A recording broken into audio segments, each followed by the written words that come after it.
Hello friends, तो आज हम लोग देखने वाले हैं कार्बन साइकिल, यानी कि कार्बन का अर्थ पे बैलेंस कैसे रहता है उसके बारे में पढ़ने। तो पहले तो हम देखेंगे कि कार्बन के फॉर्म्स किस में पाए जाते हैं। Carbon is found in various forms on the earth पे कार्बन जो है वो अलग अलग फॉर्म में पाया जाता है। अगर हम बात करें एलिमेंटल फॉर्म की कि एज अ एलिमेंट, तो डायमंड्स एंड ग्रेफाइट में एज अ एलिमेंटल फॉर्म में पाया जाता है। अगर हम बात करें एटमॉस्फेयर में, तो एटमॉस्फेयर में वो कंबाइंड स्टेट में होता है, जैसे कि कार्बन डाइऑक्साइड। ओके, अगर हम बात करें मिनरल्स में, अलग अलग जो मिनरल्स है तो उसके अंदर वो as a carbonate and hydrogen carbonate salts में वो पाया जाता है। कार्बोनेट में और हाइड्रोजन कार्बोनेट सॉल्ट्स में वो पाया जाता है। और लाइफ फॉर्म बेस अगर बात करें तो life form based on the carbon containing molecules like proteins, carbohydrates, fats, nucleic acid and vitamins. ये जितने भी मोलिक्यूल्स है, ये प्रोटीन है, कार्बोहाइड्रेट्स, फैट्स है, न्यूक्लिक एसिड्स है एंड विटामिन, ये सब के अंदर कार्बन कंटेनिंग मोलिक्यूल होते हैं। मतलब इससे आपको ये समझाना चाहते हैं कि हर एक के अंदर कार्बन कंपाउंड है, लेकिन उसका फॉर्म अलग अलग है। जैसे कि प्योर कार्बन तो diamond and graphite carbon only element form में है। ओके, एटमॉस्फेयर में वो कंबाइंड फॉर्म में है, कार्बन के साथ ऑक्सीजन जुड़ा है। और अगर हम बात करें एनिमल्स के अंदर, तो एंडोस्केलेटल एंड एक्सोस्केलेटल, यानी जो स्केलेटल का मतलब क्या, कंकाल जो होता है, वो एनिमल का जो कंकाल बना होता है वो भी एक कार्बोनेट सॉल्ट्स का ही बना होता है। और अगर हम बात करें फोटोसिंथेसिस प्रोसेस में, तो तब क्या होता है, सनलाइट जो प्लांट्स होते हैं वो सनलाइट की मदद से और एयर में जो कार्बन डाइऑक्साइड होता है उसको लेते हैं, और बाद में ये फोटोसिंथेसिस के थ्रू जो कार्बन डाइऑक्साइड आया है या तो फिर पानी में डिजोल्व हो गया है, वो कार्बन डाइऑक्साइड को ग्लूकोज मोलिक्यूल के अंदर कन्वर्ट हो जाता है। जब भी फोटोसिंथेसिस प्रोसेस होता है तब सनलाइट की प्रेजेंस में ही होता है ये, लेकिन ये जो कार्बन डाइऑक्साइड है वो ग्लूकोज मोलिक्यूल में कन्वर्ट हो जाता है। और ये जो ग्लूकोज मोलिक्यूल है उसका कन्वर्ट हो जाता है, या तो दूसरे सब्सटेंस में कन्वर्ट हो जाएगा, या तो फिर ये ग्लूकोज मोलिक्यूल के अंदर से फिर एनर्जी जो है वो भी प्रोवाइड हो सकते हैं। मतलब ये जो एनर्जी होगी उसका यूज़ क्या होगा, जो बायोलॉजिकल इम्पोर्टेंस मोलिक्यूल्स है उसका बनने में भी ये एनर्जी यूज़ हो जाती है। तो बहुत ही सिंपल है, फोटोसिंथेसिस के थ्रू जब भी sunlight, carbon dioxide and water लिया जाता है, तब जो कार्बन डाइऑक्साइड है उसका ग्लूकोज के अंदर कन्वर्ट हो जाता है। ये ग्लूकोज जो है वो या दूसरे सब्सटेंस फॉर्म बनने में हो जाएगा, या तो फिर उसका एनर्जी प्रोवाइड में चला जाता है। तो ये हुआ कार्बन डाइऑक्साइड कैसे यूज होता है। अभी हम देखेंगे कार्बन डाइऑक्साइड कैसे एटमॉस्फेयर के अंदर रिलीज होता है। तो जितने भी लिविंग ऑर्गेनिजम्स हैं उनको एनर्जी लेने के लिए ग्लूकोज का यूज़ करते हैं। जो हम जो खाना खाते हैं वो फाइनली फिर ग्लूकोज के अंदर कन्वर्ट हो जाता है और उससे हम लोग को एनर्जी प्रोवाइड होती है। और कई बार क्या होता है कि ये जो रेस्पिरेशन प्रोसेस होती है उसमें ये जो ग्लूकोज होता है उसको कार्बन डाइऑक्साइड के अंदर कन्वर्ट करने के लिए कई बार ऑक्सीजन यूज़ होता भी है या तो नहीं भी होता है। तब क्या होता है, तब ये जो कार्बन डाइऑक्साइड है वो फिर से एटमॉस्फेयर में ऐड हो जाता है। दूसरा प्रोसेस देखिए तो कंबस्टन का जो प्रोसेस होता है तब भी कार्बन डाइऑक्साइड ऐड होता है। जैसे कि जब भी फ्यूल्स भी बर्न होते हैं तब भी कार्बन डाइऑक्साइड ऐड होता है, एज वेल एज जब हीटिंग होता है, कुकिंग होता है, ट्रांसपोर्टेशन एंड इंडस्ट्रियल प्रोसेस, ये सब में जब भी ये होता है तब कार्बन डाइऑक्साइड एयर के अंदर ऐड हो जाता है। और in fact the percentage of carbon dioxide in the atmosphere is said to have double। जो मतलब कि जो इंडस्ट्रियल रिवॉल्यूशन है इसकी वजह से कार्बन डाइऑक्साइड का परसेंटेज जो है वो अभी डबल होता जा रहा है, जितना है उससे भी डबल होता जा रहा है।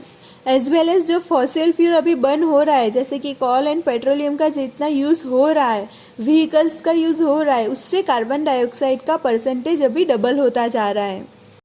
तो ये हुआ कार्बन डाइऑक्साइड कैसे ऐड होता है। अभी मैं आप लोग को साइकिल के थ्रू समझाती हूँ, बहुत ईजी है ये साइकिल। देखो, कार्बन डाइऑक्साइड के अंदर जितना भी मतलब कि एटमॉस्फेयर के अंदर जितना भी कार्बन डाइऑक्साइड है वो एज अ ऑर्गेनिक कंपाउंड के थ्रू, प्लांट्स के थ्रू लिया जाता है। ओके, एटमॉस्फेयर में जो है वो फोटोसिंथेसिस के लिए प्लांट्स में लिया जाता है, उसकी उन लोग के अंदर ऑर्गेनिक कंपाउंड फॉर्म हो जाते हैं, जैसे कि ग्लूकोज जो है वो भी कार्बन कंटेनिंग कंपाउंड है। अभी यही प्लांट्स जब रेस्पिरेशन करते हैं तब कार्बन डाइऑक्साइड जो है वो एटमॉस्फेयर में चला जाता है, और यही प्लांट्स को जब हम एनिमल्स कंज्यूम करते हैं, एनिमल्स जो हम लेते हैं ये प्लांट्स को, तब भी हमारे के अंदर भी ऑर्गेनिक कंपाउंड्स फॉर्म हो जाते हैं। और जब भी ये प्लांट्स एंड एनिमल्स वो जब बहुत मतलब सालों के बाद जब ये बड़ीद हो जाते हैं, ज़मीन के नीचे दट जाते हैं, और कई इयर्स के बाद प्रोसेस होने के बाद कॉल एंड पेट्रोलियम के अंदर फॉर्म हो जाते हैं, फॉसिल्स फ्यूल जिसको हम बोलते हैं। तो मतलब आपको ये पता ही होगा, ये स्टैंडर्ड 9 में 8 में भी आ चुका है कि सारे प्लांट्स एंड एनिमल्स जो मर चुके हैं, डेड डिकेड एनिमल्स जो है अब मर जाने के बाद, और प्लांट्स जो है वो ज़मीन के नीचे दट जाने के बाद, ये सबके जो बरीड हो जाते हैं, उससे रिएक्शन होने की वजह से फॉसिल फ्यूल बनते हैं, कॉल एंड पेट्रोलियम रिलीज होता है। और जो एनिमल्स है वो भी अपने सेल्स के लिए जो कार्बोनेट्स है वो यूज़ करते हैं, इनऑर्गेनिक कार्बोनेट्स, तो उसके थ्रू भी ये कार्बन डाइऑक्साइड आता है। और यही एनिमल्स जब रेस्पिरेशन करते हैं तो क्या करते हैं, ऑक्सीजन लेते हैं और कार्बन डाइऑक्साइड बाहर निकालते हैं। तो रेस्पिरेशन के थ्रू कार्बन डाइऑक्साइड फिर से एटमॉस्फेयर में चला जाएगा। और डीकम्पोजिशन, तो डीकम्पोजिशन के थ्रू भी ये कार्बन डाइऑक्साइड जो है वो एटमॉस्फेयर में चला जाता है। तो ये तो हुआ एक पूरा इतना साइकिल कि प्लांट्स लेंगे, प्लांट्स में से एनिमल्स लेंगे, और उसमें ये इस तरह से पूरा होता है। अभी ये जो कार्बन डाइऑक्साइड एटमॉस्फेयर है वो वाटर के साथ जब रिएक्शन करते हैं तो कार्बोनेट्स फॉर्म होते हैं, और उससे जो लाइमस्टोन है वो क्रिएट होता है। ये पूरा प्रोसेस होता है। अभी सिर्फ आपको इतना ही समझना है। तो ये हुआ पूरा कार्बन साइकिल इन नेचर, और कैसे कार्बन डाइऑक्साइड जो है वो फिर से ऐड हो जाता है, एनिमल्स रेस्पिरेशन करते हैं उसके through, and as well as decomposition के थ्रू। तो ये कार्बन साइकिल का पूरा जो शॉर्ट नोट है उसका पिक भेज रही हूँ, उसको आपको नोटबुक में नोट कर देना है। एज वेल एज ये carbon cycle as well as जो ये नाइट्रोजन साइकिल का पूरा जो फिगर है वो दोनों को आपको ये मंडे से लेकर नेक्स्ट मंडे तक हर एक दिन में आपको एक एक बार ड्रॉ करना है। अपनी नोटबुक में डेट वाइज डेट लिखना है, और अपनी नोटबुक में ये सिर्फ फिगर ड्रॉ करना है। एज वेल एज एक बार शॉर्ट नोट तो आपको लिख ही देना है। नेक्स्ट देखते हैं green house effect. Green house effect समझने के लिए यहाँ पे आप लोग को एक्टिविटी 14.1 रिकॉल करनी है, जिसके अंदर हमने बॉटल्स जो ग्लास का बॉटल था उसको हमने सनलाइट में रखा था। तब क्या हुआ था कि बॉटल का अंदर का जो टेम्परेचर है वो बहुत हाई होता है बाहर के टेम्परेचर से, बॉटल के बाहर के टेम्परेचर से। मतलब क्या है कि जब हम सनलाइट में ग्लास को रखते हैं तब पूरा हीट एब्सॉर्ब कर लेता है और अंदर का टेम्परेचर बहुत बढ़ जाता है। ये फिनोमिनन आपने ऑब्जर्व किया होगा जब आपने बहुत ही समर के अंदर जब ऐसे ही खुले में कार को पार्क किया है तब, और 3-4 आवर्स के बाद आप जब अंदर एंटर होते हैं तब जो कार के अंदर का टेम्परेचर है बहुत ही बढ़ गया होता है और आप अंदर तुरंत बैठ नहीं सकते हो, इतना गर्म हो जाता है। तो यही फिनोमिनन है ग्रीन हाउस का है, ग्रीन हाउस इफेक्ट का है।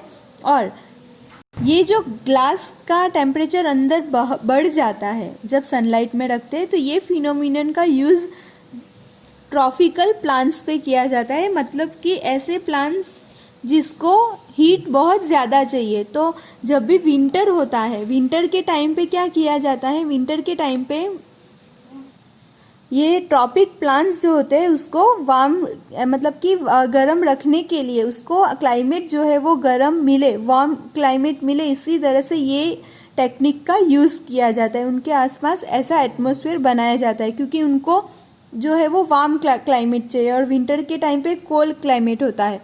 और such enclosures are call greenhouses. और इस तरह का जब मतलब कि लेयर्स बनाया जाता है और उसमें प्लांट को रखा जाता है तो उसको बोलते हैं ग्रीन हाउस। और ऐसा ही सेम फिनोमिनन एटमॉस्फेयर में भी क्रिएट होता है कि जो अर्थ पे